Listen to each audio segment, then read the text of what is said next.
You ask Tiger to calculate. This deals with linear inequalities with one unknown. The final result is x equal or smaller than -4.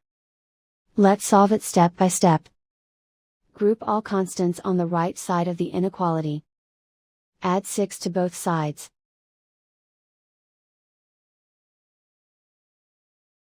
Simplify the arithmetic.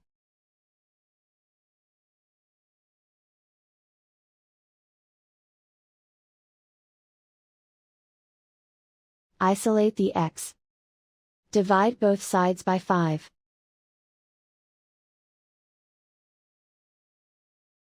Simplify the fraction.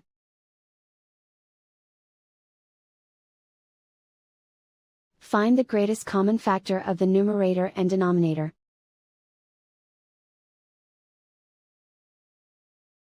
Factor out and cancel the greatest common factor.